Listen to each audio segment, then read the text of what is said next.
All right, welcome everyone. My name is Coach David. We are here today to talk a little bit about scholarships. So I'm going to kind of walk through everything that you need to know about it. I'm also going to be talking about the pitfalls of it for certain types of families. Okay. So as we go through today, if you guys have questions, please put them in the Q&A. Please put them in the chat wherever it is easier for you. Now, I'm also going to be throwing my email into the chat because every time, oh, that doesn't look that clean. Every time I kind of get on, right, I tell you guys, hey, go to my calendar, you can book something, but my calendar is completely booked off right now because I need to work on financial aid for our upcoming seniors. So if you email us, we'll find you a time that works, right? And then we'll meet and talk about the situation with your particular student, right? Now, if you guys can, go ahead and put your student's grade in the chat. I already see that some people did. We have some 7th graders, we have some 10th graders. 10th graders, it's especially important for you now, 10th and 11th graders, because for 11th graders, the 2025 year is the tax year that you will be using for financial aid purposes, right? Also, for class of 2028, our current sophomores, it is very important because the 2026 tax year, the one that is coming up, is going to be the one that we're going to be using for financial aid for your particular student, right? But for today, we're going to be talking about scholarships, right? We're going to be focused on that a little bit more than anything else, right? But go ahead and put your student's grade in the chat so I can see who is here, okay? But let's kind of move on. Now, as far as today, we're going to be talking about outside scholarships. We're going to be talking about kind of institutional scholarships, merit scholarships, need-based scholarships, scholarship displacement, and also where to be looking. Okay. As far as today, right, I am your host, right? My name is Coach David. I'm a former law school and college admission reader. I'm a former lawyer turned college admissions expert. I call myself an expert. I think I am. I've been doing it for 16 years now, right? And I also want to help your family save money. Okay. So let's kind of dive into our first part, which is always financial aid news. Okay. So financial aid news, as many of you guys know, or that you guys have heard on the news, so on and so forth, we are currently in a government shutdown. Okay. Unfortunately, the U.S. Department of Education is not immune to this shutdown. So everyone has been furloughed, right? The people that are still there, kind of like manning the desks, I don't know how many are actually there, right? I've already encountered a lot of problems with the website, and it takes a long time for those problems to be resolved as well. So, what does this mean for the future? Well, I don't know how long this is going to drag on, unfortunately, right? So, many families might be left in the dark for longer periods of time. You might call to try to get an answer to something, or if your social is not matching up, but you're not really going to get an answer, right? I think I just tried calling for fun, and they told me that the hold time was like 4.5 hours. Okay. So, obviously we'll have to wait and see what comes down the road, right? And I'm not sure what's going to happen, but I will keep you updated as to what might change with financial aid due to the current situation. Okay. Now, one of the things that I have told families is that starting early kind of helps your student in every situation. Okay. So if you want to talk to our kind of team about kind of like having your student join our coaching program, this is a perfect time to do it, right? Our advisors are waiting for families to call in to kind of figure out what's going on. The biggest thing that a lot of families should be worried about is what is your student going to be doing this summer, right? A lot of you guys might be thinking summer, that's way off, right? I don't need to start thinking about that now. Unfortunately, you are, sadly mistaken. The summer applications, right, for different programs or camps or different things, those happen in October, November, December, and January. Okay. And especially for the more competitive ones, they even have early action kind of application processes.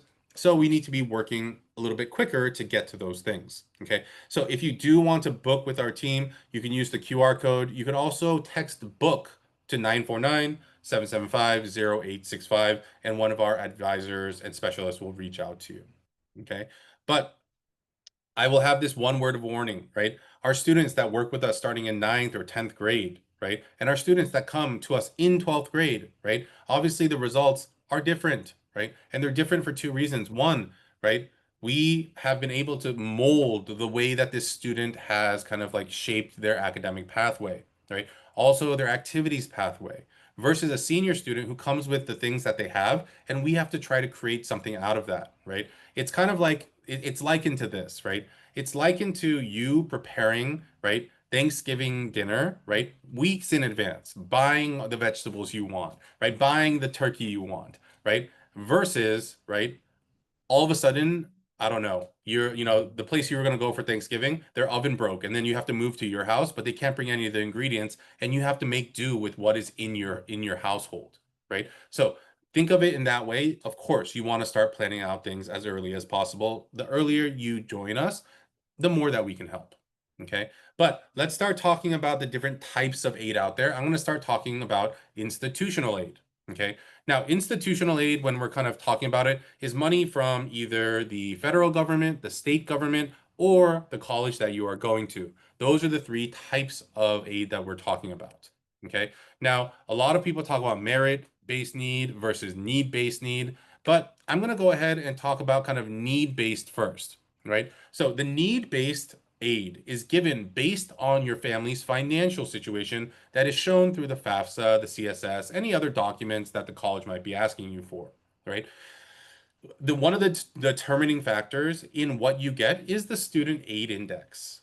Okay, now the student aid index, right? I don't know why they changed the name, but it was formerly known as the expected family contribution. I think that is a much better name because it actually tells you what that number means, right? But this is aid that is given regardless of your grades, activities, any other external factors. The only thing that is important here is your family's financial situation. That is need-based aid given by the federal, state governments, right? And also the college that you're going to. Now, we do have a merit-based aid, right? Now, I call merit-based aid a unicorn because while everyone says that they've seen one before, I haven't really seen it a lot, right? So the first thing I'm going to do is I want to be a little interactive with our group. We have about 60 people here right now, right? And so I do want to kind of get you guys involved, right? Now, I used this a long time ago and I used it a lot. So you guys probably already know the answer, a lot of you guys, right? But for those of you guys that are new here, I'm based in California. A lot of our families are based in California, right? Everyone talks about merit scholarships for their students, right? Now at the UCs, the only available merit scholarship at the UCs is something called a Regents or a Chancellor Scholarship, right? Now, every year in the pool of 160,000 people that is applying to UCLA, right? They accept about 10,000 people. Okay. That means they send out 10,000 acceptance letters, right? Out of those 10,000 acceptance letters, how many merit scholarships do you think that they send out? You can give me a percentage or a number, right? Whatever it is, go ahead and put it in the chat, right? I'll give you guys a couple seconds to do that because I want to see what people think is the reality, right? And then I will hit you with the hard reality, okay? So we have someone that said 100, right? We have another one that says 10%, right? We have another one person that put in the Q&A that said none, right? Okay. But I'll just wait for a couple more here. Looks like another person said a couple hundred. Okay, so let me tell you the kind of actual answer to this. Out of 10,000 acceptance letters that are sent out every year from UCLA, Berkeley, San Diego, Irvine, right? The number of merit scholarships that is sent out is 50, not 50%, 50 individual merit scholarships. That is all that is sent. So if you do the math, 50 out of 10,000 means that you have a 0.5% chance, right? You have a 0.5% chance of getting a merit scholarship. So that's why I call these unicorns because again, they are not very readily available. Okay. Also, another thing to think about is this.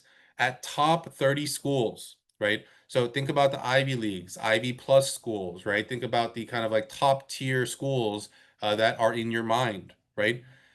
Merit aid is not available, right? And you might be thinking, oh my God, no, I heard about someone that got it. I heard about this or I heard about that. It doesn't exist. Why? Right? What kid going to Harvard? What kid going to Princeton? What kid going to Stanford? What kid going to whatever school does not deserve a merit award at those top 30 schools? The answer is that every single one of them does. And because each of them does, they cannot give anything out based on merit. Okay. Now, I know that there's going to be people in the chat that are like, oh, Coach David's so wrong. I know a friend, they went to a school and they got merit aid. I'm not saying that it doesn't exist, But at the schools that are in the top 30, 40, doesn't exist there, right? Now, I'll just give you an example of a school that it's not really a merit scholarship because the merit doesn't really need to be that high. It's just an incentive, right? And my example here is ASU, okay? Now, ASU literally on their calculator, right, on their webpage, they say, what state are you from? You put in California, right? You go ahead and you put in your GPA, right? It's a 3.1, right? And it says, oh my God, you're eligible for a merit scholarship. It's $12,500 a year. That is not a merit scholarship, right? That is a scholarship to incentivize you to come to their state, spend money, and pay out of state tuition. Okay. So I don't see that as merit-based aid either. And then there are other types of merit-based aid, right? Where it dictates that, oh, this is a merit scholarship, and you can get anywhere between two and 20 or $50,000, right? Now, what is the actual reality of that? That's actually not the case. It's not a merit scholarship. Your merit might qualify you to be one of the people that's in that round, but the amount of money that you get is based on your family's financial need. Okay, so please keep that in mind. Okay, so I'm not saying that merit scholarships don't exist at lower level schools. Top, 50 to 70 schools, 70 to 120 schools, they do, right? Because again, they need to incentivize students to choose their campus, right? But at the top level schools, at UCs, it just doesn't exist. Okay. Now, we've talked about institutional kind of scholarships and aid and those sorts of things, and now we're moving on to outside scholarships. Okay, so the first thing about outside scholarships is, well, what are they, right? So these are scholarships that are not from these sources, federal government, state government, and the college that you're going to. Okay, so this might be from your city, unfortunately, right? So that's also considered an outside scholarship, your local Rotary Club, right? It might be from Coca-Cola or Pepsi, any of those outside kind of companies that you're thinking about, that's where it could be from. Facebook, Instagram, all these places. Okay. Now, where do you find these? Right? A lot of people ask me, right? I think I probably answer this question in our Discord probably 8 to 10 times a week, right? But it's all over the web. You need to look everywhere, right? You need to look at your local city's website, regional districts, parents, employers, right? And then at a larger level, there are a lot of websites that are kind of like repositories for different scholarships, right? Some of the ones that our students have gone to, FastWeb, right? Or bold.org, Going Merry, Big Future, scholarships.com. I don't endorse any of these, right? I'm just saying that these are like the biggest ones, and these are the ones that the most students are going to, right? The one thing I will say, right, and I'll talk about it in kind of like the takeaways later as well, but scholarships shouldn't be things that you pay for, right? So if someone says, I have the best scholarship list ever, pay me $49.99 for this awesome scholarship list, you don't need it. Literally everything that on that person's list is going to be on one of these websites. Okay. So you shouldn't have to pay for anything. You shouldn't have to ever put your credit card in. If it is, it's a scam. You're going to lose money. Okay. So just keep that in mind. Okay. Now, I'm going to give you guys a little bit of insight into like what to look for, right? And how to look, right?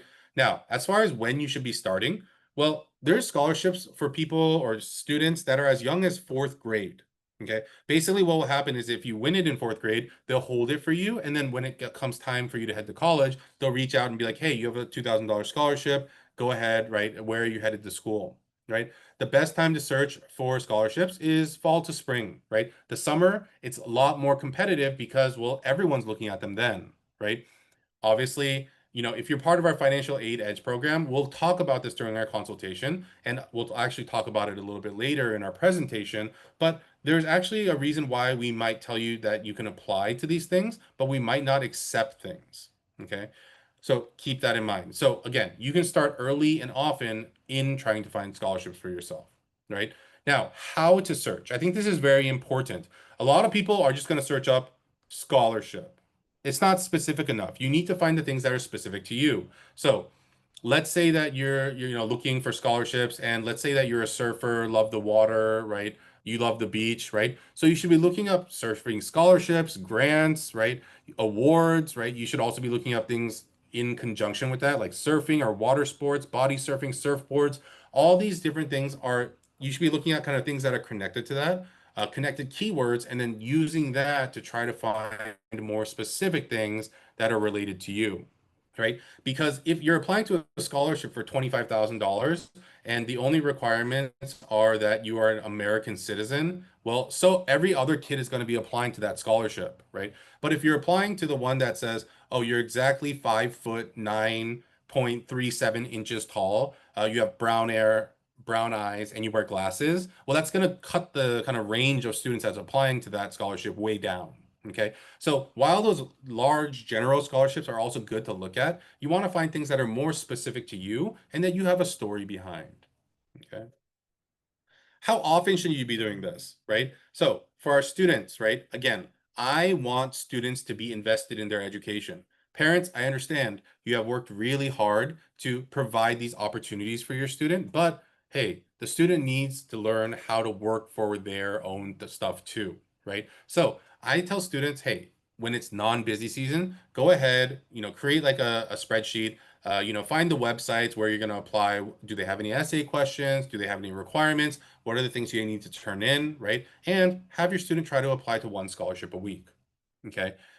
It's not very difficult. It might take 15, 20 minutes, right? But if we get on track with that, over the course of a year, if they're a freshman, they're going to apply to 52 scholarships, right? By the time you get to senior year, it's probably going to be closer to 200, right? So I do think that there is merit in starting early, right? And finding those options. Now, one of the things that we're going to kind of talk about later is, well, even if we win something, we might not accept it. But again, that's a little teaser for later, right?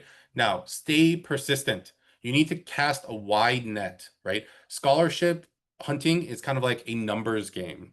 Okay. So, just like how the early gold miners would, run tons and tons of dirt through through their kind of, pans to find gold, right? You're not going to find gold on every single scholarship that you apply to, right? The competition is definitely there, right?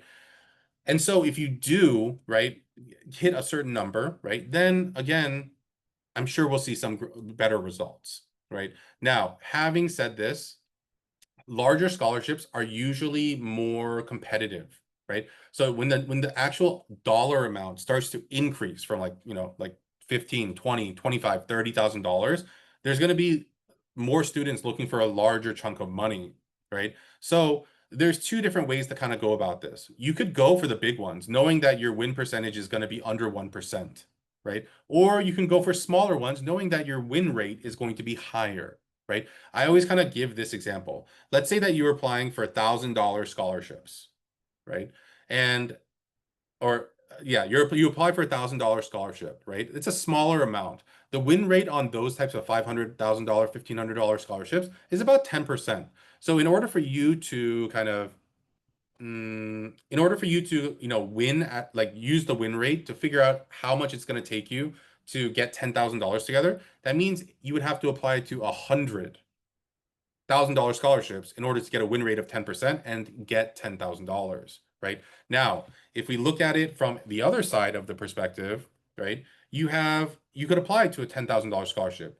The competition level is going to be higher. It's a larger amount, right? But the chance of you winning it is way lower, right? It's a tenth of what it is. So the question is, what route do you take, right? But it is a number game, right? And so more apps, more chances. Okay. Now, I kind of said this already above before.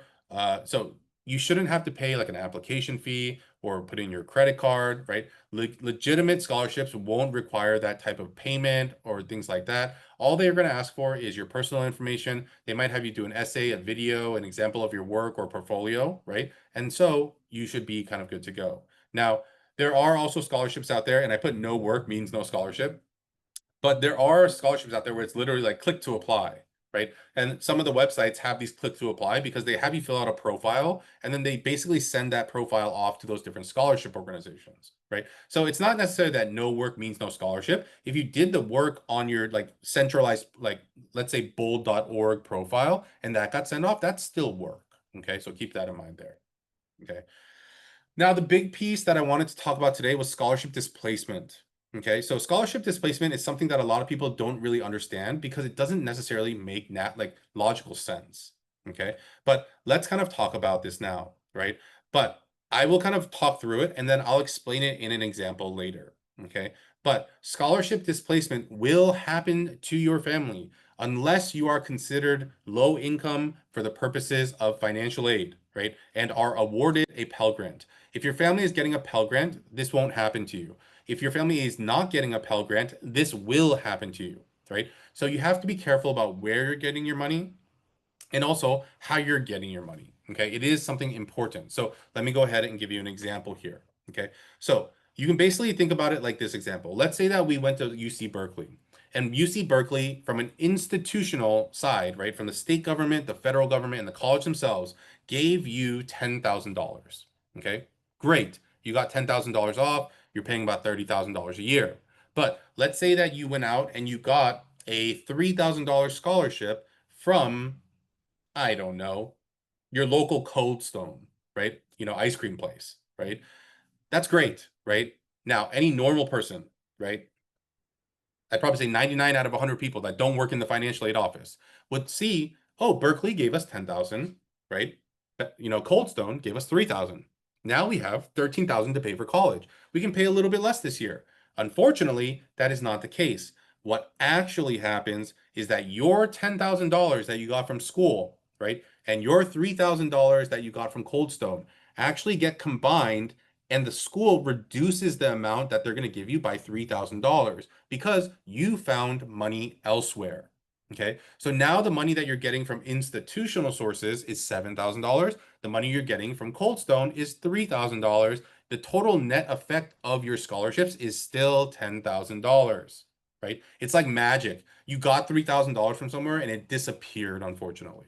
Okay, but that is what scholarship displacement is. Now, in this situation, it's a smaller amount of money, but what if we made it a bigger amount? Let's say that your student is going to USC, one of the most expensive colleges in the United States. Their sticker price is at $104,900 and something dollars, basically $105,000. That is what the sticker price is.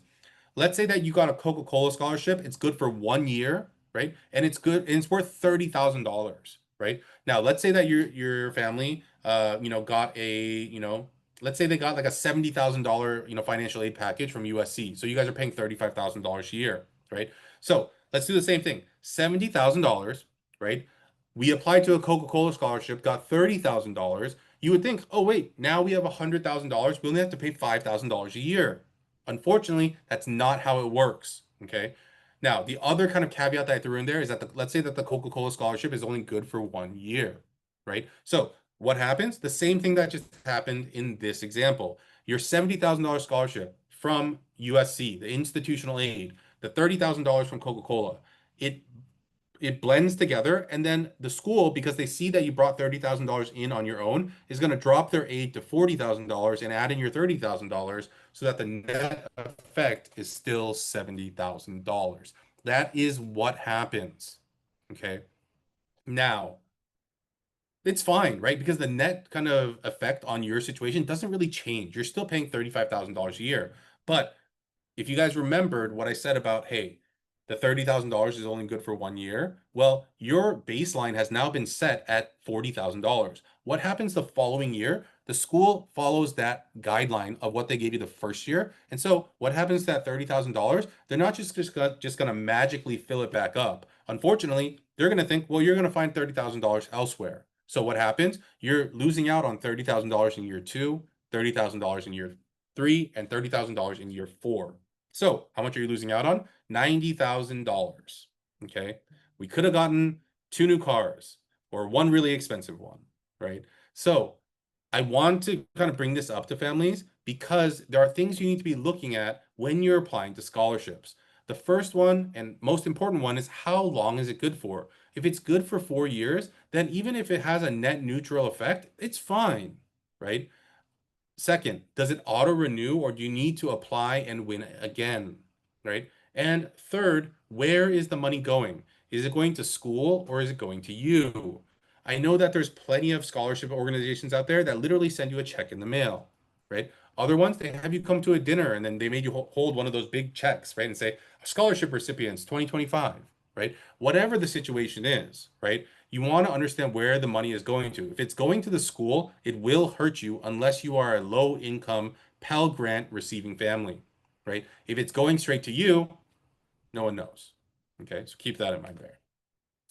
Now, the one thing I always ask is for families to ask for help, right? We're here to support Facebook, Discord, email, anyway, right? I'm going to put my email in again because, again, there's too many families that I know that don't reach out, right? But here is my email, okay? So go ahead and reach out and talk to us, okay? But do not go into this blind. I know that early action, early decision is already kind of like over, right? But it doesn't mean that your financial aid needs to be in by that time. There's so many families that are reaching out to me. It's like, oh, I already turned things in because of early action, early decision. And I'm like, gosh, you kind of just screwed yourself, right?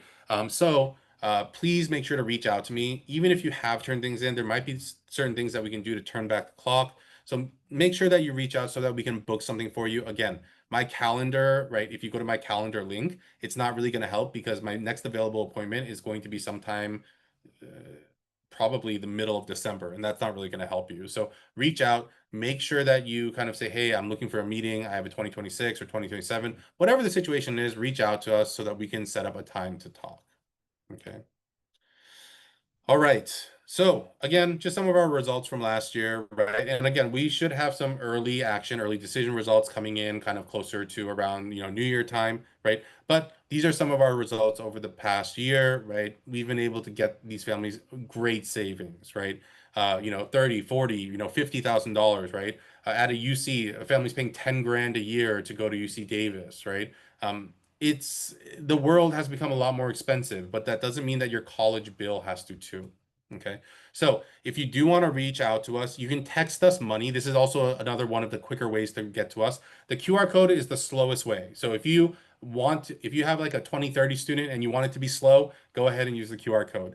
If you need to kind of reach out to us a little quicker, text us at 650-860-5201. All you have to text is money, right? And then the fastest response, the most direct line to me is going to be the email, right? It's just finaid, like financial aid at egelloC.com. Okay. But I did want to make sure that we open it up for questions, right? So go ahead, put your questions in the Q&A, in the chat, right? If you guys need to run to go eat dinner, go ahead and do that as well, right? I appreciate you guys being here with me today. Okay. So I'll just wait for any questions to come into the chat or the Q&A.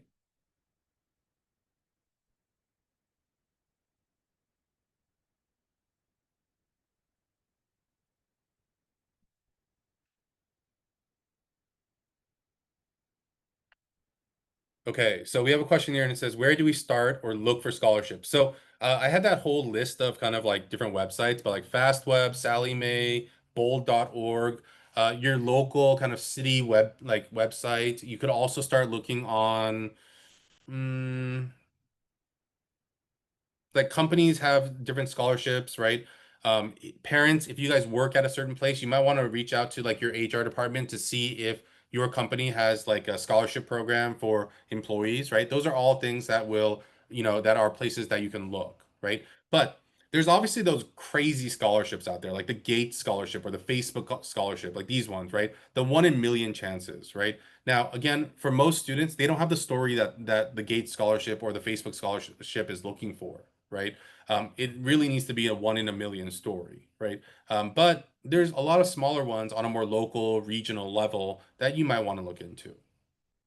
Okay. All right. So quiet bunch today. So I'm going to go ahead and leave this screen up for a little bit so that you guys can kind of get the phone number. But please reach out to us. Even if you're a 2026 family or you're a 27 or 28 family, these are the important years that we should talk and plan ahead of time to make sure that your family is in the best situation possible. We have a question here. It says, any deadlines for FAFSA and other merit-based scholarships to apply? Like I said, merit-based scholarships do not exist, right? They are already the chances of your student getting one are uh, close to nothing, right? If you applied ED and you're applying to like a top 20 school, forget about merit scholarships. Your student's not getting one, right? And again, this might sound a little harsh, but it's this. Your student's not special enough because the students that are applying to those schools are all special, right? It's not that your student isn't academically worthy. I'm sure they are, right? It's that there's too many of those students. You have to remember, kids that are applying to Stanford, literally they turn away, right? Kids with 15 APs, all A's, right? 1600 on their SAT scores every day for fun. No, no, no, no, right? So again, there are no merit scholarships because there's only a certain amount that students can do, right? And everyone does it at those schools that gets in. Okay. We have another question that says, what does early thanks in the scholarship list available in the notes? So again, if you need the recording of this, right? So you can, if you're in our coaching family, you can go to our resources page, right? And you can find it on the on our YouTube channel, right? If you're part of our Facebook group, we will make a post about this after the call. You can ask for the replay and then you can see it there, right? Early decision, and there's another question about early decision. Early decision is a process by which you apply usually by November 1st, and you get a decision back around mid to late December, right? So it's a lot earlier than your other decisions. But if you apply early decision and you are accepted, you must attend that school, right? You sign a contract, the parent signs a contract, your high school counselor also signs a contract, okay? So it's something that you need to kind of be very sure about as you're walking into it, okay? Again, we have another question about that kind of that the different websites that we have, right? Or they're not ours, right? But it's just a list of websites that a lot of students go to. If you need that information, make sure to go and please, ask for the replay, whether you're in our coaching family or if you're in our Facebook group. So we have another question that says, does Ivy give any aid if students selected an ED or RD and parents have high income? So for me, high income means a little bit something different than what it means probably to you guys, right? So for, you said kind of 350 plus. 350 plus doesn't really do anything for anybody, right? Let's really think about what a $350,000 income does. $350,000, right? You pay 30% in taxes, right? Federal and state, let's say, right? That's $100,000 off. That means that you are now at 250. You probably have a mortgage. It's about five grand a month, right? So let's say that's another $60,000 off. Now you're down to 190, right?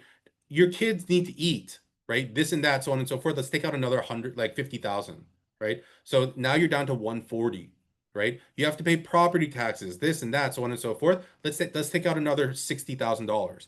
At the end of the year, you probably have $80,000. If you max out your retirement, kind of like $23,000 each, that take that out, the kind of discretionary cash that you have at the end of the year is about $30,000, right? Again, my math might be a little bit off, but you guys tell me, right? You make $350,000. It's not like everyone in your family is driving around in a Bentley, right? So why am I here? I'm here to help those families that make 100 to four or $500,000 a year get money for school, because the schools, they're not just going to give it to you. You have to fight for it. Okay. We have a question. It says, I'm on the Discord. How do we join the Facebook group? If you're already on the Discord, just go to our resources tab, and then you should be able to find a link to our YouTube page there. Okay. And then we have another question that says, sounds like we are almost better if we don't apply to individual random scholarships that can potentially offset institutional scholarships. I joined late, but what is that what I gather? Am I correct? So possibly, I tell families that you should still apply, see if you win, and then hold on to them. And then depending on the financial aid package you get from the various schools, then you can decide what you're going to do, right? Are you going to accept the outside ones? Are you going to accept the institutional ones? The institutional ones might not be available to you. So if they're not, well, then it's good that you kind of took the other outside route, because you might have $5, $6, $7,000 that's kind of hanging out there. Okay, so I think it's worth applying, but whether you accept or not is going to be the real question here. Okay. All right. Thank you guys for the questions. It was very interactive. I really enjoyed it. I'm going to go ahead and leave this screen up just for a second so that you guys can kind of take a screenshot, get the phone number, whatever it is, right? But we are here every week. I know last week I wasn't here. We had some technical difficulties. I couldn't get online for some reason, but we're going to be here every week, minus any major holidays, right?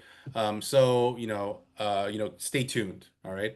I will see you guys again next week at 5 o'clock. If you guys have any other questions, make sure to reach out to us.